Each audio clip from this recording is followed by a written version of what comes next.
सभी का सक्सेस की 98 में। और आज के वीडियो में मैं मिसलेनियस मैथ कराऊंगा यानी कि अर्थमेटिक, क्योंकि देखो तीन टॉपिक बहुत इंपॉर्टेंट है। आपको 80 में 65 प्लस यानी कि 70 प्लस आप बोल सकते हो आरआरबी क्लर्क के एग्जाम में अटेम्प्ट करने के लिए। पहला पजल, दूसरा डीआई, थर्ड वन जो सबसे इंपॉर्टेंट है वो अर्थमेटिक। बिना इन तीन टॉपिक के आप 70 प्लस अटेम्प्ट नहीं कर सकते, ठीक है। ऐसा बिल्कुल मत सोचिए कि मैथ में सारे पार्ट कर लिए अर्थमेटिक छोड़ दिए तो नहीं होगा, क्योंकि यार 70 में तो 15 नंबर तो अर्थमेटिक ही आ रहा है, तो अर्थमेटिक तो करना पड़ेगा ना। 10 भी मान लो तो आ रहा है। तो देखो आज 17 से 18 सम कराएंगे, जो आपके दो टोटल 6 शिफ्ट हुए उसमें सारे सब में आ रहे थे। तो एक एक क्वेश्चन को अच्छे से देखना आप लोग, ठीक है। सरकारी नौकरी की तैयारी के लिए YouTube के ऊपर हमारे चैनल सक्सेस की 98 को सब्सक्राइब कीजिए और दबाइए इस बेल के आइकन को, ताकि आपको लेटेस्ट वीडियो सबसे पहले देखने को मिले, वो भी बिल्कुल फ्री में। बोल रहा था आप लोगों के लिए बहुत ही ज्यादा इंपॉर्टेंट है अर्थमेटिक के सारे पार्ट करना। बिना अर्थमेटिक के आप लोग सर्वाइव नहीं कर सकते एग्जाम में आरआरबी क्लर्क के। और आप सभी को पता है कि जो कट ऑफ जाने वाला है वो 65 के अबव जाएगा किसी भी कीमत पर, क्योंकि सारे बच्चे कर आ रहे हैं, ठीक है। मैंने पजल भी करवा दिया है, डीआई भी बता दिया कैसा आ रहा है और कैसा आ सकता है। मैं जो बोल रहा हूं ये नहीं बोलूंगा कि मैं अपनी तारीफ कर रहा हूं, लेकिन मैं जितना करा रहा हूं उतना आ रहा है। एग्जाम से पहले भी मैंने आपको पजल दिए थे, डीआई करवाया था, वही सारे आ रहे हैं।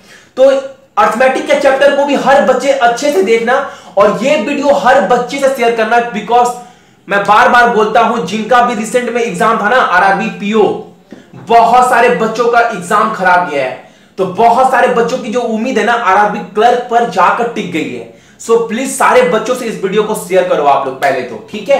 क्योंकि देखो ऐसा मत समझना कि आप देख लिया तो सिर्फ आपका फायदा होगा, ऐसा तो बिल्कुल नहीं है। यूट्यूब है, सभी को देखने को मिलेगा। आप नहीं बताए कोई और बताएगा, ऐसा करो कि आप ही हेल्प कर दो, एटलीस्ट उसे खुशी तो होगी, ठीक है ना।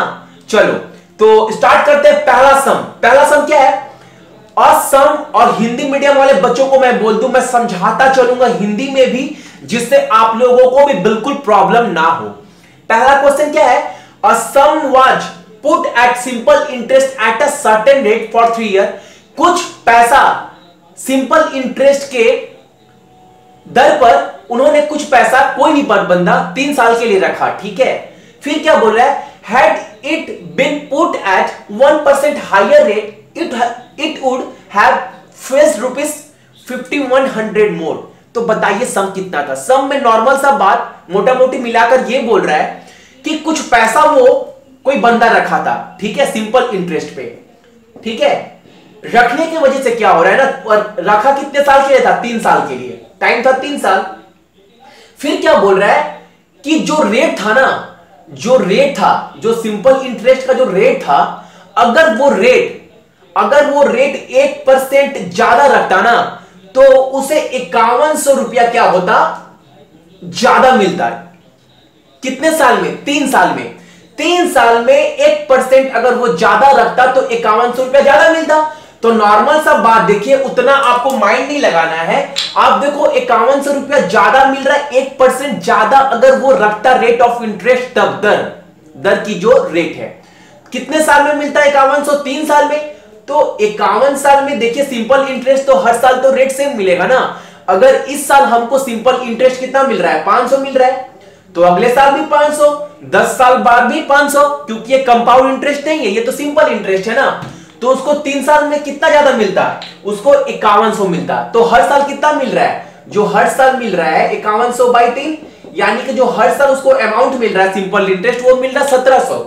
वो 1700 हर साल क्यों मिल रहा है? क्योंकि 1% वो ज्यादा रखा था। तो बोल सकते हैं ना 1% इक्वल टू 1700, तो 100% इक्वल टू मेरा सम क्या है? तो 100% निकाल लो।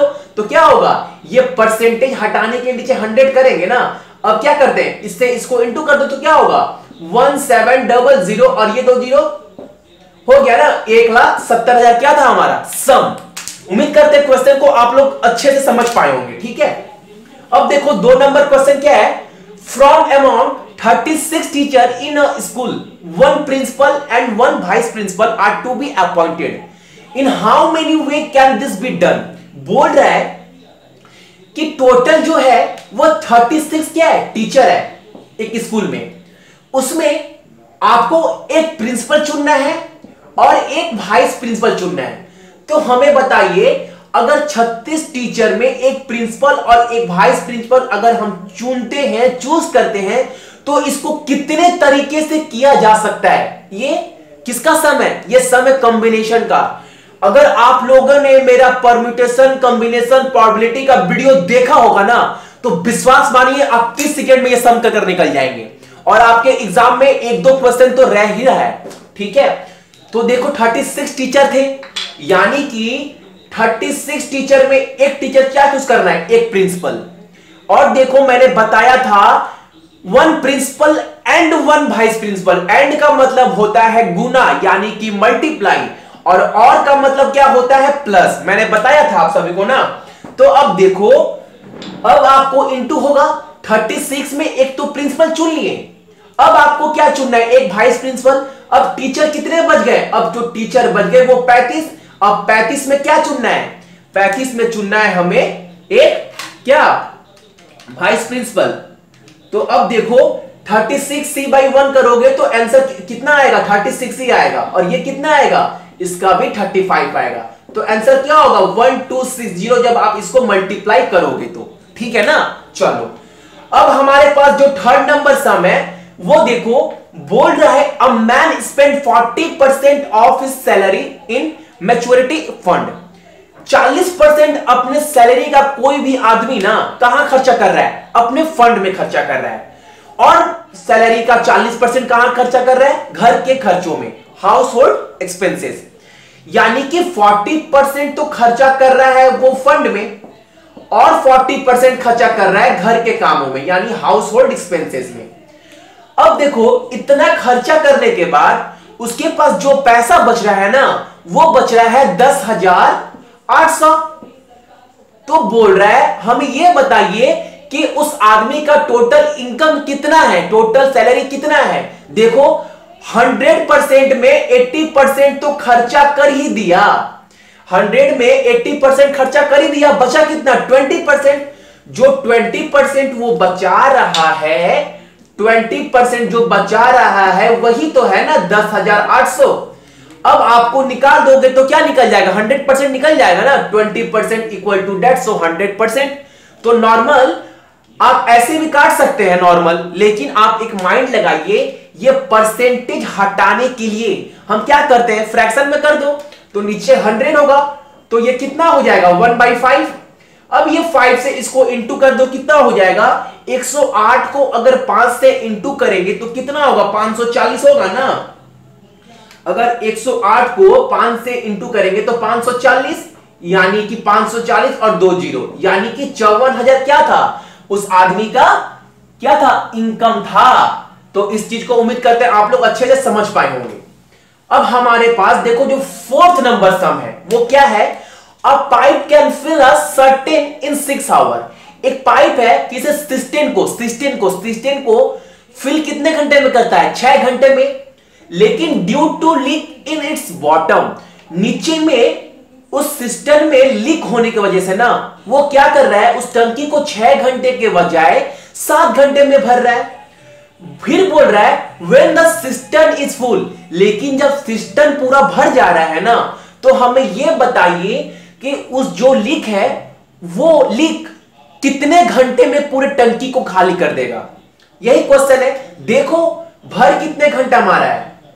भरना था 1.6, लेकिन इसकी वजह से क्या हो रहा है? वो 1/7, यानी कि 7 घंटे में भर रहा है। तो नॉर्मल देखो 6-7 का एलसीएम क्या होता है? 42 होता है ना। तो ये होगा 7, ये होगा 6, यानी 1/42। तो बोल रहा है कितने घंटे में वो पूरे सिस्टम को खाली कर देगा? तो आंसर क्या होगा? 42 आवर्स। ठीक है, अब चलो उम्मीद करते हैं इस क्वेश्चन को भी आप लोग अच्छे से समझ में आए होंगे। तनी आवाज कम करे ना, गूगल रखते पड़ू, आराम से बोलड़ी वाला के चक्कर में पड़ल पड़ू।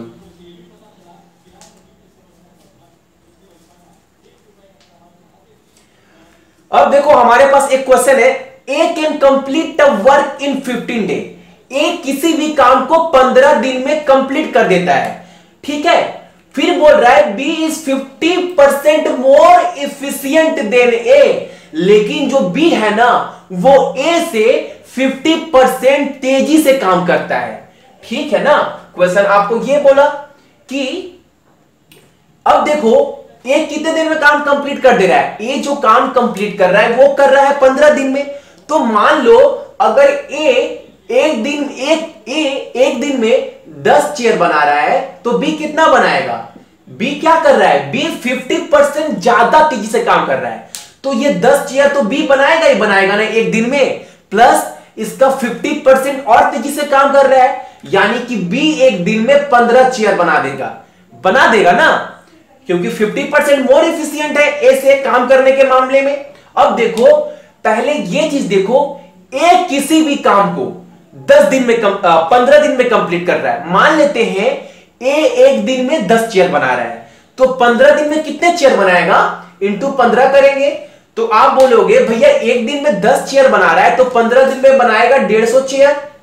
तो हमारे पास पूरा का पूरा काम है कितना, हमारे पास टोटल वर्क कितना है। टोटल वर्क कहने का मतलब है हमारे पास काम कितना है। आप जो काम है हमारे पास वो है टोटल 150 कुर्सी बनाने का काम।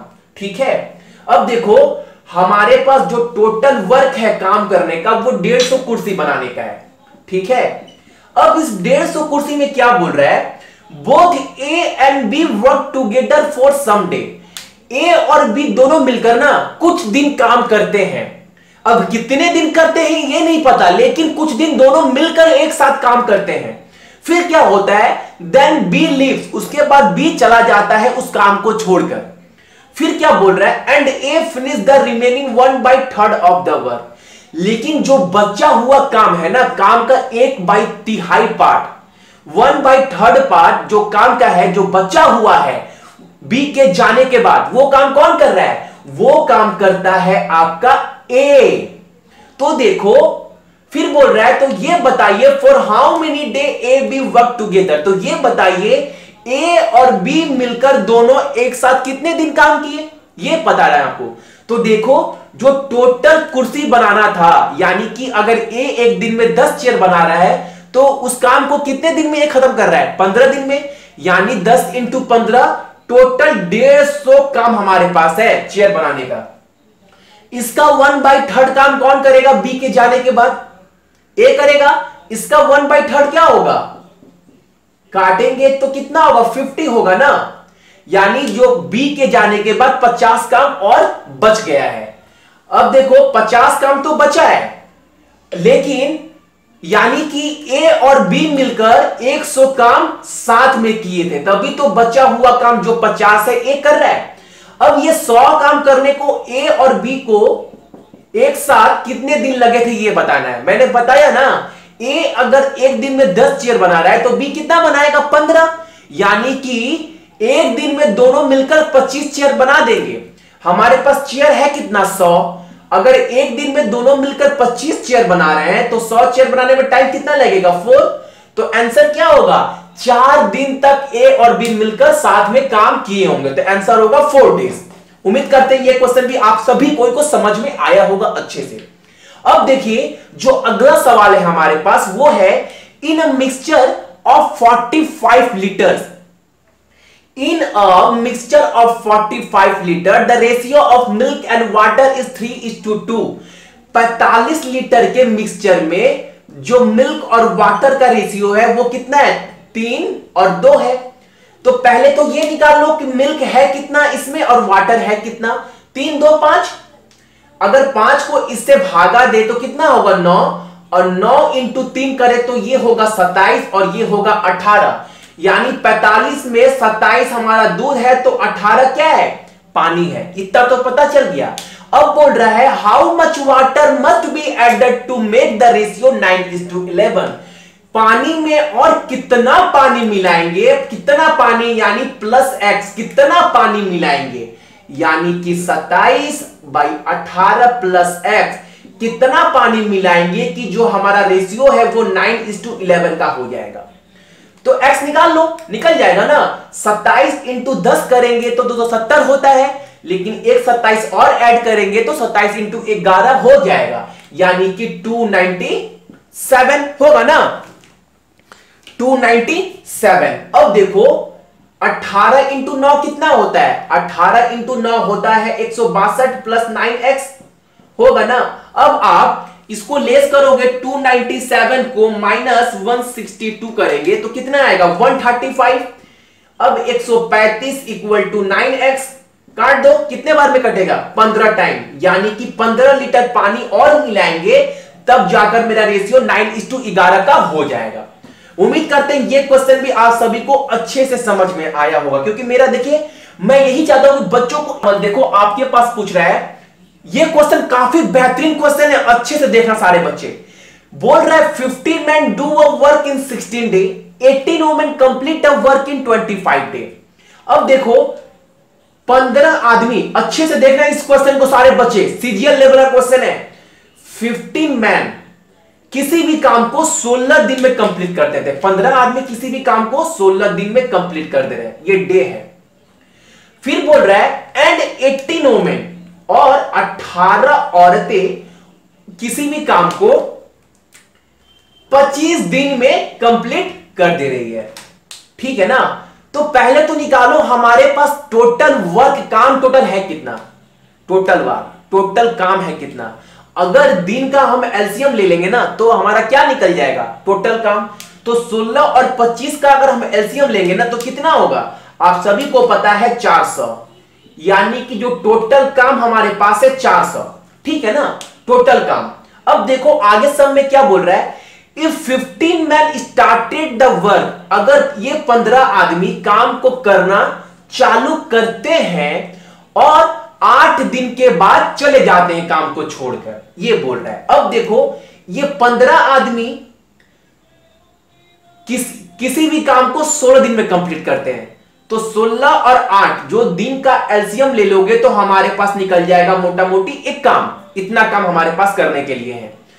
तो 15 आदमी डेली कितना काम करेगा? डेली आप देखो 15 आदमी जो है वो डेली कितना काम करेगा?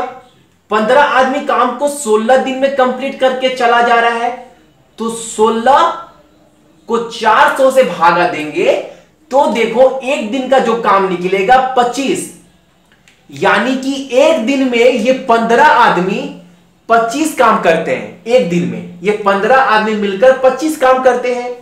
अब ये 18 औरतें किसी भी काम को 25 दिन में खत्म कर देती है, तो 25 को जब 400 से भागा देंगे तो जो निकलेगा हमारा निकलेगा 16, यानी कि ये 18 औरतें एक दिन में 16 काम करती हैं, ठीक है ना, 16 काम करती हैं।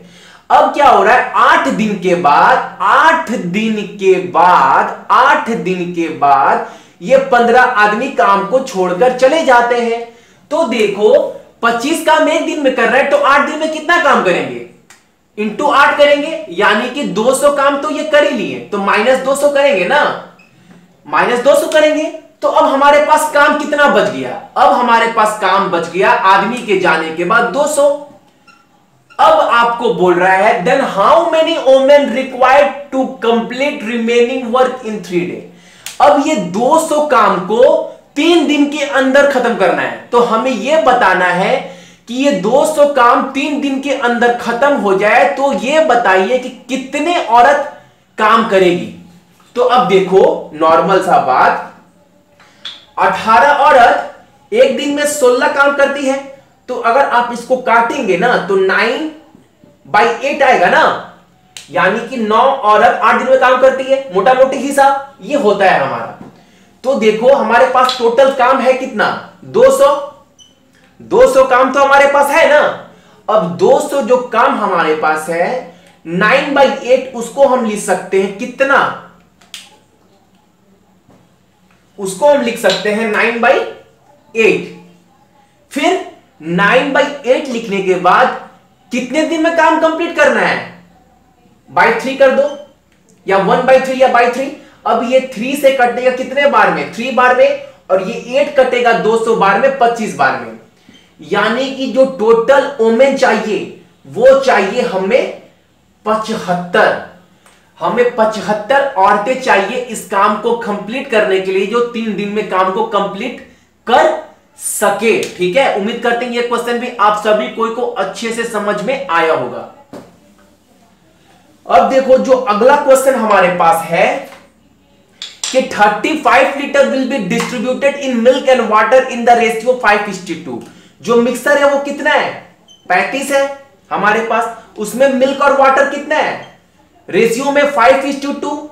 5:2 मतलब 5 2 7। अगर 35 को 60 से डिवाइड देंगे तो 5 होगा, यानी अगर 25 पानी है तो 10 क्या है हमारे पास, 25 दूध है तो 10 क्या है हमारे पास पानी है। बोल रहा है if 8 litre milk and 2.5 litre water will be added, अगर हम 25 में 8 लीटर दूध और मिला दे और 2.5 पानी और मिला दे तो नया अनुपात, न्यू रेशियो क्या होगा, तो 8 5 कितना होता है 33, ये होगा ना, ये कितना होगा आपका 12.5। इस पॉइंट को झमेला मत रखना, पॉइंट हटा दो तो एक जीरो यहां बढ़ जाएगा।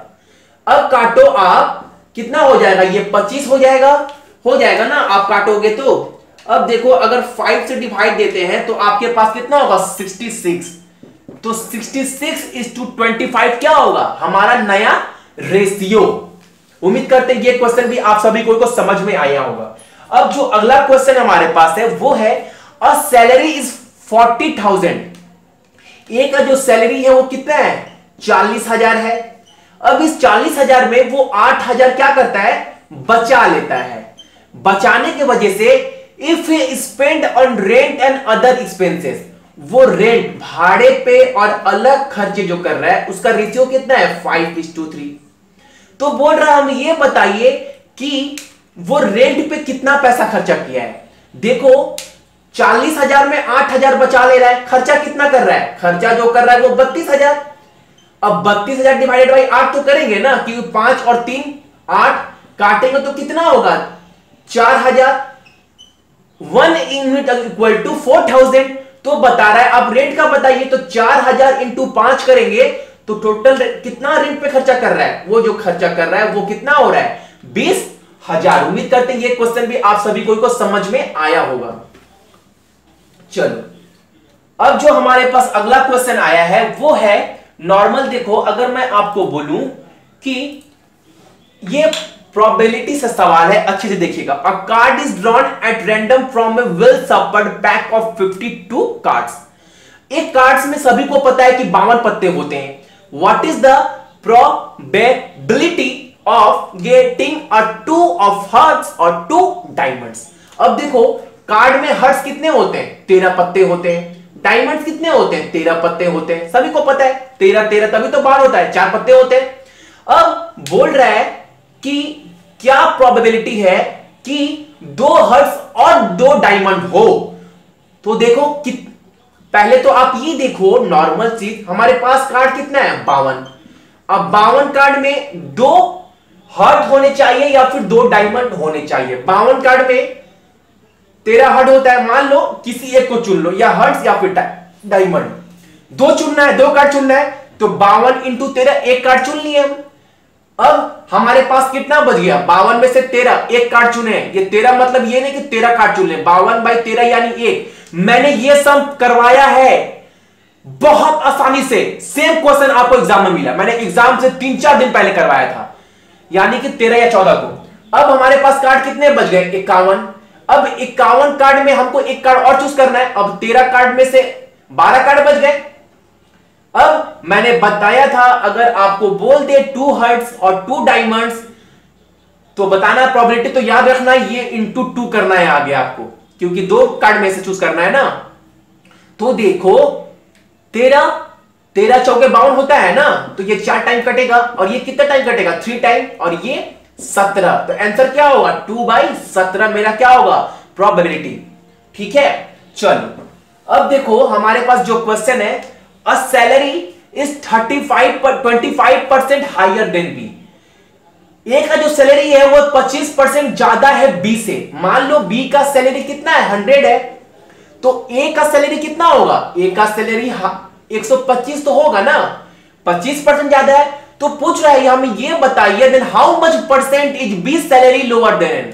तो बी का सैलरी कितना कम है ए से, कंपेयर किससे कर रहे हैं ए से, कितना कम है 25 कम है, और नीचे कौन आएगा ए, जिससे हम कंपेयर करते थे 125, तो काट देंगे तो कितना होगा 5 टाइम, और परसेंटेज निकालना है तो 100, तो कितना होगा 20% मेरा आंसर होगा। ठीक है ना। उम्मीद करते हैं ये क्वेश्चन भी आप सभी को समझ में आया होगा। अब देखो अगला जो क्वेश्चन है, बोल रहा है an article is marked at 10% above the cost price.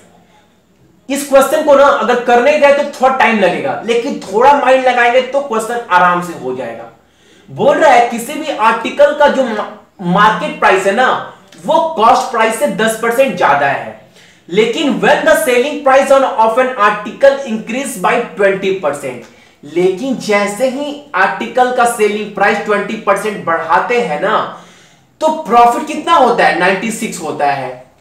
तो बोल रहा है if the market price is ₹440 then the original selling price, तो हमें सेलिंग प्राइस बता दीजिए। देखो 20% इक्वल टू 96, तो 100% इक्वल टू क्या होगा, अभी मैंने बताया आपको कुछ थोड़ी देर पहले, करना है तो 1/5, तो 96 इंटू 5 कितना होता है 480 होगा ना। 96 इंटू 5 जो हमारा होगा वो होगा 480, तो आंसर क्या होगा हमारा सेलिंग प्राइस 480।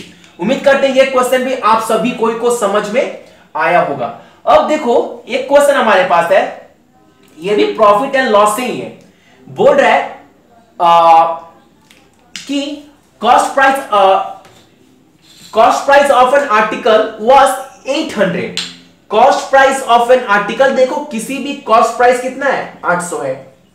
फिर बोल रहा है when it was discounted by 20%, लेकिन जब ये डिस्काउंटेड करते हैं ना 20% से and x%, 20% and x%, he sell it at ₹480।